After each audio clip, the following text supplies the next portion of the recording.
It has the second largest unsupported cathedral dome in the world, the largest being on St. Peter's in the Vatican City of Rome. Now the dome it weighs 64,000 tonnes. St. Paul's took 35 years to build, and the architect was Sir Christopher Wren.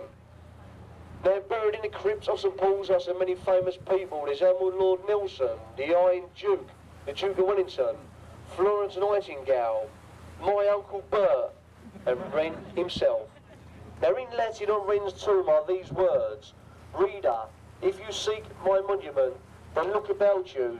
As Wren designed 52 buildings in and around London, but St. Paul's was his masterpiece. St. Paul's took 34 years to build. It cost £70,000. It's the second one to stand on that site. The other one, it burnt down in the Great Fire of London. Now, while he was building St. Paul's, he had to have somewhere to live, Wren. And he lived over there to your right-hand side in that cream colour building, 49 Cardinals Walk Bankside. Wren lived there for 34 years while St. Paul's was being built. Another famous person to live there was Catherine of Aragon, who later became the first wife of King Henry VIII, something she later regretted.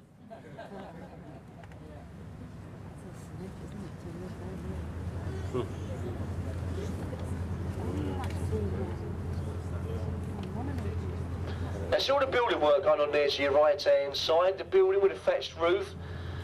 That's where they've just built William Shakespeare's old Globe Playhouse. All the money was raised by Sam Wanamaker, the American film director and producer who sadly now passed away about a year and a half ago now. Now it's been taken over by his daughter Zoe, and they say the theatre will be completed within another 3 months' time. Then on summer nights they will be reenacting all William Shakespeare's famous plays over there.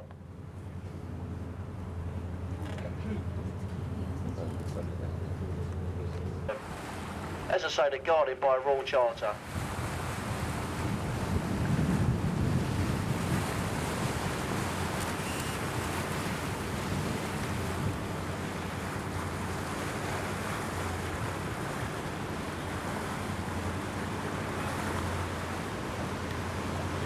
Now once we pass through the Southwark Road Bridge, the next bridge of us will be the Cannon Street Railway Bridge. If you'd like to look up into the left-hand corner of the bridge, that you will see 2 twin towers. Now that's the station. Now as you can see, the station doesn't have a roof. Well, it used to have a glass domed roof, but due to the air break of the Second World War, the powers that be, they decided to take it down and store it in a warehouse in East London. Well, the warehouse has blown to pieces. That station was never touched throughout the war years. As you can see now, they've built offices on top of the station. And as you can see, they blend in lovely with the brickwork.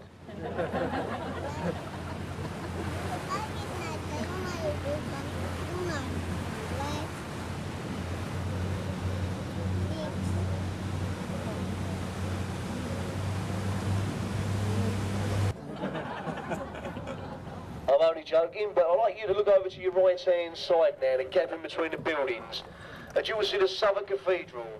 Now inside there's a stained glass window in recognition of John Harvard, the founder of the Harvard University in America. He was baptised in there, and he was the son of a local butcher. Now parts of Southwark Cathedral, over 800 years old, and buried in the grounds is Edmund Shakespeare, the younger brother of William. It's the old Southwark Cathedral and the new London Bridge.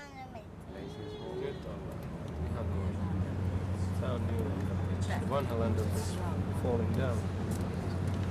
Tässä Toni Tästä se laulaa. rakennettiin tästä sillä se laulaa.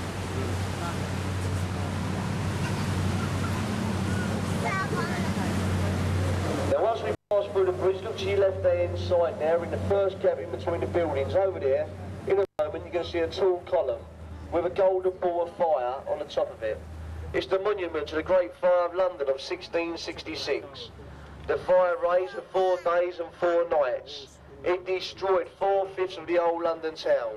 Now that monument stands 202 feet, exactly 202 feet where the fire started in a little baker shop in Pudding Lane. The monument again was designed by Sir Christopher Wren. Now keeping your attention to your left hand side now, just past that big blue monstrosity over there. Now, I don't know much about that building, by the way. All I know, it was designed by an unemployed window cleaner.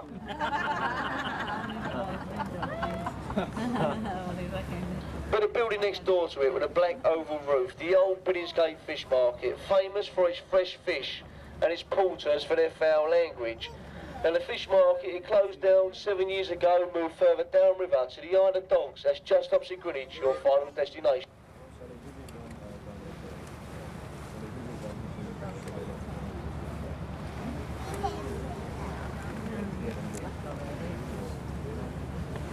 All the new buildings there to your right-hand side, the new London Bridge City, all financed by one man, a member of the Royal Kuwaiti family, has his own private city in London. You go for it over there, you've got pubs, clubs, restaurants, private hospitals, shopping precinct, courts, theatres, luxury apartments, you name it, they've got it.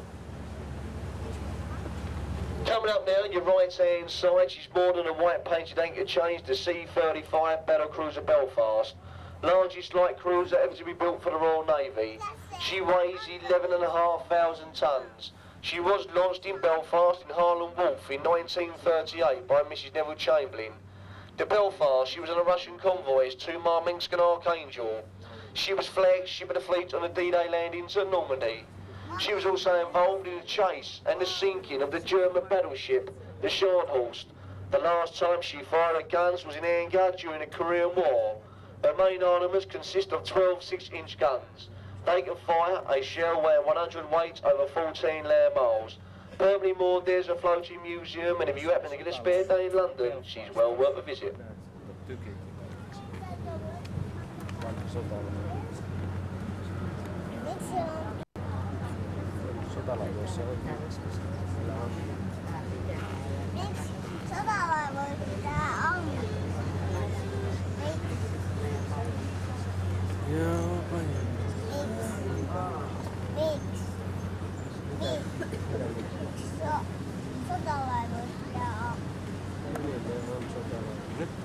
Mikäs tuolla näkyy edessä?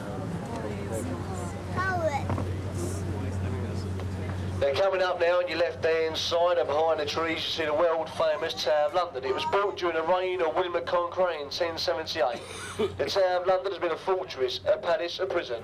It's also been a royal mint, a royal zoo, and a royal observatory. It now houses the famous crown jewels, guarded by the famous beef eaters. Now look on the embankment wall to your left-hand side now, you see the entry to the Traitor's Gate. It's all bricked up now, but back in the olden days, people found guilty of treason.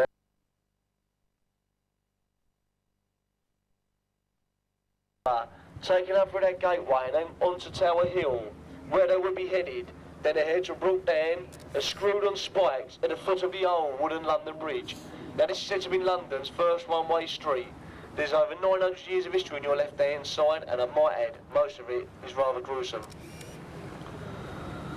The bridge you'll have us now, the gateway to the sea. It's known throughout the world as a symbol of London, Tower Bridge, built by Sir John Wolfe Barry in 1894, actually to blend in with the Tower of London. Now the two centre bascles of the bridge, now they raise like a drawbridge. They weigh just over 1,000 tonnes each. They take a minute and a half to raise, and they raise on a pint of fresh water. The last time the bridge failed to open, well, it was on the opening ceremony in 1894, and the ship hit the bridge. As I say, it's the gateway to the sea. The sea lies between 35 and 40 miles ahead of us at this point in the River Thames.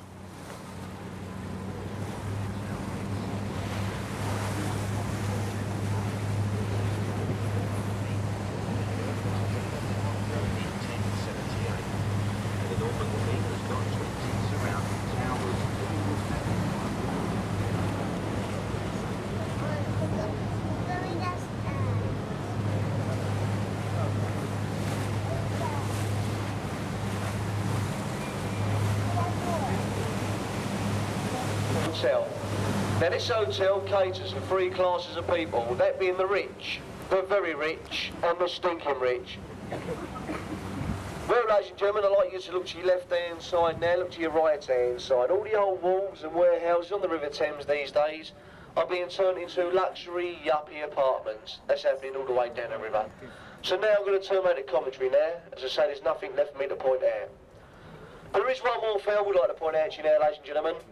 And as you most probably know, I'm not a professional guide, as I said before. I'm just a crew member.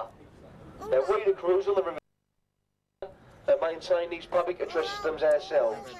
We learn the commentaries ourselves. If you would care to show your appreciation for my vessel as a guide, then you may do so as I pass amongst you with my captain's hat. I'd like to point out you're under no obligation whatsoever to put into my hat. Then again, I would like you to remember one thing, and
Thank you very much. Thank you. Thank you very much. Thank you.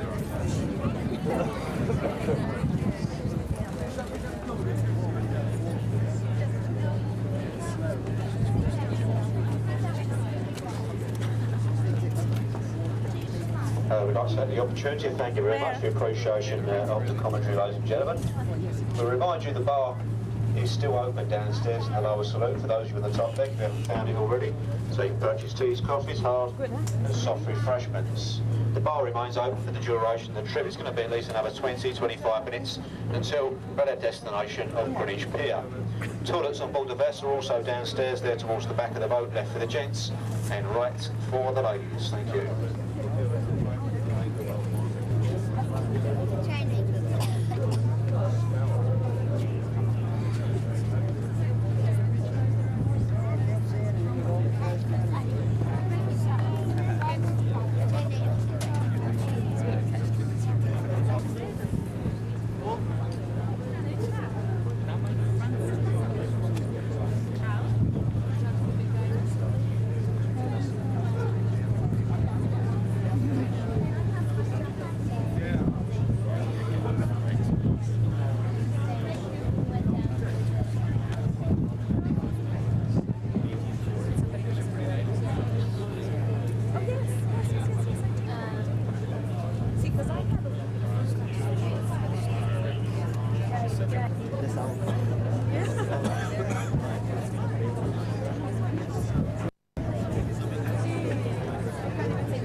in the ship's hull is the largest collection of ship's figureheads anywhere in the world.